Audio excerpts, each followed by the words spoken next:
Hai everyone, welcome back to my channel. Kembali lagi dengan gue, Citra Ayu, desainer dan juga content creator dari Craftopia ID. Di Craftopia ID, kamu bisa menemukan info tentang tutorial menjahit, belajar desain otodidak, dan juga cara memulai kerja freelance online.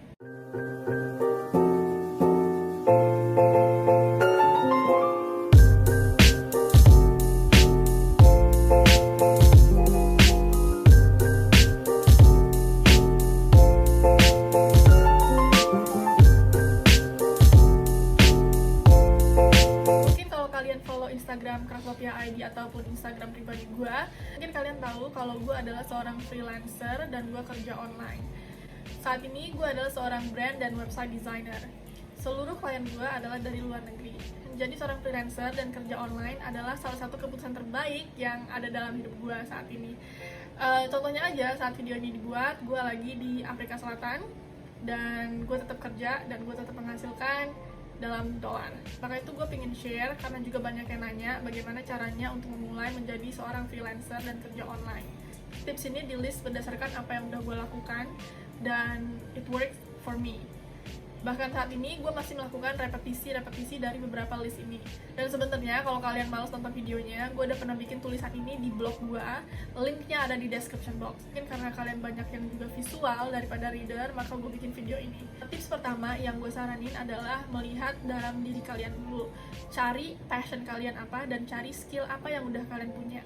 Mungkin gak cuma satu skill, tapi list semua passion kamu dan skill yang udah ada. Karena kalau kalian mulai dari skill yang udah kalian punya ketimbang melihat keluar, itu kalian gak usah memulai apa yang dari awal lagi gitu. Mungkin kalian udah punya skillnya, jadi kalian gak usah memulai dari nol banget gitu untuk mempelajari sesuatu yang baru gitu, tinggal enhance aja. Nah, yang kedua, dari list skill ini nih, dari skill passion kamu, cari apa yang dunia butuhkan. Mungkin dari beberapa list skill ini nggak semuanya bisa di-convert ke dunia online gitu ya. Misalnya ada skill yang kamu punya adalah misalnya kamu dulunya bidan gitu kan, dan skill yang kamu punya adalah ngebantu orang beranak. Nah kan nggak mungkin kamu ngebantu orang beranak via online gitu kan, maksudnya secara literal gitu kan ya. Tapi mungkin pengetahuan kamu yang udah kamu punya itu tentang ngebantu orang beranak ini bisa di-convert menjadi content creator, dan kamu cari klien yang berhubungan dengan dunia perlahiran, apalah bahasanya itu ya, gitu. Nah, jadi kita harus pintar-pintar. Nah, misalnya kamu sukanya nulis ya. Kalau kamu cuma ngandelin, nih gue bisa nulis, itu kurang bisa dapetin klien. Tapi kamu harus bisa mencari peluangnya di mana. Yang dibutuhkan dalam dunia digital misalnya untuk bagian penulisan itu adalah search engine optimization. Lo harus bisa menulis secara strategis yang bisa membantu sebuah bisnis untuk boost up di internet. Contohnya seperti itu. Terus kalau misalnya lo tuh suka fotografi, ini contoh lainnya lagi. Anggaplah gue seorang fotografer. Dan kalau gue hanya menunggu klien gue hanya dari klien fotografi, klien untuk photoshoot, income gue hanya terbatas di suatu daerah. Tapi kalau gue bisa melihat peluang di dunia digital sekarang, yang mana orang-orang pada banyak influencer atau influencer wannabe, mereka butuh bantuan untuk misalnya membuat foto mereka itu tuh tematik, jadi grid Instagramnya tuh tematik gitu misalnya gitu kan ya, gimana sih coloringnya. Nah itu gue akan convert, gue akan belajarin skill baru, cara mengedit foto di Lightroom. Walaupun sekarang udah banyak preset yang dijual, tapi preset itu terbatas dan gak bisa menghasilkan foto atau menghasilkan grid, menghasilkan foto-foto itu sama semua colornya, karena kan foto diambil di beberapa keadaan yang berbeda kan, dengan lighting yang berbeda dan segala macam. Nah, lo harus pinter-pinter cari peluang, contohnya seperti itu gitu. Think out of the box. Gue ulang lagi, so far tips yang udah gue share yaitu lihat kemampuan lo dulu, cari apa yang dibutuhkan, dan think out of the box, gimana caranya menjadikan itu peluang. Nah, sehabis itu lo harus mempelajari atau menambah kemampuan skill lo itu, yaitu dengan dipelajarin. Nah, sekarang kan udah banyak ya konten digital yang free atau yang berbayar untuk mempelajari skill yang baru. Terus selanjutnya kalian harus bikin profile digital. Jadi coba luangkan waktu untuk nge-boost profile digital kamu yang benar-benar terlihat kalau kamu seorang freelancer. Maksudnya itu bukan bukan teknikal aja, tapi kalian bikin profil itu jangan hanya sebagai personal untuk share-share foto yang ini foto makanan gua pagi ini gitu kan ya. Lebih strategis saja dalam menggunakan internet. Nah, profil-profil yang dibutuhkan misalnya kan seperti Instagram atau LinkedIn atau Pinterest atau Facebook page, gantung di mana target market kalian berada, mainnya di mana gitu.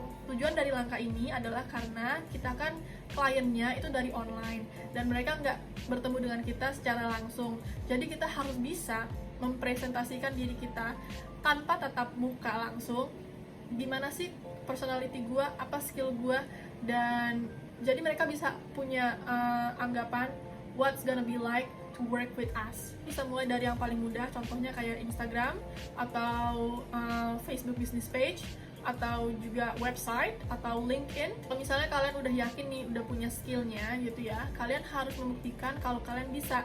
Maka itu kita perlu membuat sebuah portfolio. Portfolio itu bisa banyak medianya dan jenisnya. Contohnya lo bisa ngebikin itu via Instagram account untuk nampilin apa sih, misalnya lo seorang social media manager, jadi lo liatin ini contoh feed yang udah gue bikin, contohnya seperti itu ya. Dan atau lo seorang virtual assistant, nah itu lo perlu tahu kalau menjadi seorang virtual assistant atau copywriter, bentuk dari portofolionya itu seperti apa, selama lo bisa membuktikan kalau lo punya skillnya gitu. Misalnya seorang web designer ya, lo bisa aja ngebikin mock-up atau case study tentang sebuah desain, atau ya lo bisa bikin website lo sendiri kan. Jangan berhenti karena suatu hal mahal atau modal terbatas, semua bisa disiasatin. Kalau emang nggak mampu bikin website, nggak mampu secara finansial atau tekniknya, ya banyak caranya, yaitu at least ya bikin PDF yang kita sebut dalam dunia online itu application kit. Application kit itu beda dengan resume. Resume itu ya CV ya, tapi kalau application kit ini lebih ke kita personal, kita tunjukin portfolio kita dan juga what it's gonna be like to work with us. Jadi ibaratnya application kit itu adalah versi PDF-nya dari website. Walaupun gue itu punya website, gue juga punya application kit. Semakin banyak media yang lo bikin untuk menunjukkan siapa diri lo, itu semakin bagus sebenarnya. Tapi jangan sampai itu jadi burnout. Jangan terlalu fokus untuk gue harus bikin website, gue harus bikin ini, gue harus setup Instagram, gue harus bikin Behance atau Dribbble segala macam. Yang penting mulai aja dulu. Jangan terlalu takut. Nah, abis itu kalau misalnya lo skillnya udah punya, udah gitu portofolionya udah punya, ibaratnya kayak bisnis cardnya lo lah gitu ya, udah ada, saatnya lo nge-share dan nge-spread bahwa lo adalah seorang freelancer. Apapun pekerjaan lo, entah copywriter, entah designer, entah foto editor, lo harus bilang ke semua orang kalau itu pekerjaan lo. Mulai dari keluarga, temen, dan juga network yang mungkin lo bakal baru kenal gitu kan ya. Misalnya kayak join di Facebook groups yang memang bakal ngebantu lo untuk mendapatkan clients. Buat yang bingung cara untuk membuat portofolionya gimana, kalian bisa pertama bikin case study. Case study itu kalian bisa pikirkan sendiri apa permasalahannya. Ibaratnya kalian bisa bikin klien fiktif, tapi bukan untuk ngebohongin orang ya, tapi kalian bikin ini case study gitu. Dan kalian bikin solusinya gitu kan ya. Yang kedua, kalian bisa work for free. Kalian bisa datengin mungkin business owners dan kalian bilang, gue mau nawarin nih free internship untuk beberapa bulan atau untuk beberapa jangka waktu dan segala macamnya lah ya. Yang penting gue dapat testimonial dan gue ngebangun portfolio gue. Yang ketiga, kalian bisa mungkin mulai dengan tarif yang murah. Kalian bisa mulai dari situs-situs yang murce-murce yang kliennya lumayan shitty menurut gue ya gitu kan, yang kalian mungkin tarifnya cuma ya lumayan murah lah gitu ya, mulai dari $5 gitu kan. Tapi ingat, jangan sampai hanya karena pengen ngebikin portofolio, jangan sampai kalian membuat diri kalian frustasi gitu. Misalnya kalian nawarin diri kalian ke terlalu banyak klien untuk kerja for free gitu kan, ujung-ujungnya jadi burnout karena untuk orang baru kalian itu belum ngerti banget what you are dealing with, atau mungkin kalian belum terlalu ngerti scope dari pekerjaan itu seperti apa yang sebenarnya gitu. Misalnya gue mau dong bikin lo website for free lah gitu. Menurut gue itu gila ya.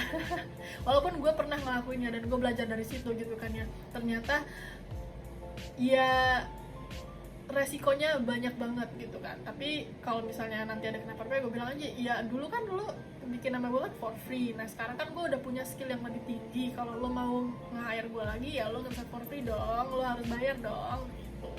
Kalau misalnya kalian udah punya klien, jangan lupa untuk minta testimonial, dan jangan lupa untuk ingetin dia kalau lo mencari klien juga gitu kan. Jadi mungkin mereka bisa menjadi referrals atau recommendation.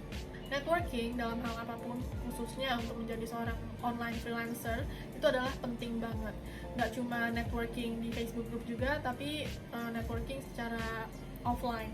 Networkingnya nggak cuma dengan teman-teman yang freelancer juga, tapi networkingnya juga dengan potential clients. Dan networking itu jangan cuma ngejual diri aja, jangan cuma gabung-gabung Facebook group aja dan menjadi silent reader. Try to be contributive, dan orang bisa lihat kalau misalnya lo memang punya skillnya. Terus tips yang gue nggak tahu ini nomor berapa adalah kalian juga harus tahu tools apa aja yang dipakai dalam kerja online. Bukan hanya tools teknikal untuk bidang yang kalian lakukan. Misalnya seorang desainer, toolsnya misalnya Adobe Programs, tapi juga tools untuk bekerja secara remote. Kalau sekarang kan gara-gara pandemi, orang-orang mungkin udah pada tahu lah ya, mungkin seenggaknya udah tau lah cara nge-schedule Zoom gitu gimana. Sedangkan gue udah pakai Zoom itu udah lama banget gitu kan, sebelum itu booming sama sekali gitu. Nah, cari hal-hal yang lain, misalnya kayak project manajemennya itu toolsnya apa, terus itu menghitung hourly rate gimana, dan file sharing, dan juga untuk komunikasi dengan klien itu seperti apa. Cari tools itu. Jangan lupa juga cari tools yang memang bisa dilakukan, diaplikasikan di Indonesia gitu kan ya, karena nggak semua tools mengakomodir bank-bank tertentu atau negara tertentu gitu. Nah, kalau misalnya kalian pengen income-nya bertambah dan pengen banyaknya kliennya dari luar negeri, jangan lupa untuk improve your English. Improving your English is as important as improving your technical skills. Jangan hanya belajar grammar, tapi juga belajar sense of English. Gimana caranya bernegosiasi dalam bahasa Inggris tanpa terlihat terlalu pushy atau salesy gitu ya. Itu nggak gampang, dan setelah gue pelajarin, itu bukan hanya tentang bahasa Inggris, bahkan native speaker pun belum tentu ngerti caranya gimana marketing in English. Jadi jangan terlalu putus asa banget kalau misalnya bahasa Inggris lo juga nggak bagus-bagus amat. Bahasa Inggris gue tuh nggak yang perfect banget, tapi gue bisa ngeluarin karakter gue dalam bahasa Inggris gitu. Jadi nggak hanya bahasa Inggris yang terlalu kaku, gue tahu caranya ngeluarin karakter gue. Kalau kita karakternya udah keluar dalam satu bahasa, kita bisa mempengaruhi perasaan orang lain. Belajarnya dari Tinder cuy. Kalau udah gitu, jangan lupa juga untuk follow, untuk cari inspirasi dari mungkin freelancer yang udah melakukan ini sebelumnya. Jadi kalian bisa lihat langkah-langkah mereka seperti apa sih gitu, belajar dari mereka. Kalau kalian mau network dengan orang yang sudah mulai duluan, kalian harus nunjukin kalau kalian itu contributed dan kalian berbeda gitu kan ya. Nah, segitu dulu tips-tips yang gue share tentang cara mulai kerja freelance online. Gue punya mailing list untuk tips kerja online, dan jangan lupa untuk follow Instagram Craftopia ID atau Instagram bisnis dan personal gue. Kalian bisa lihat linknya di description box, karena gue lebih sering untuk update, misalnya gue share project apa yang lagi gue kerjain dan gimana kehidupan gue sebagai freelancer itu di Instagram. So, udah dulu videonya, see you guys in my next video, bye.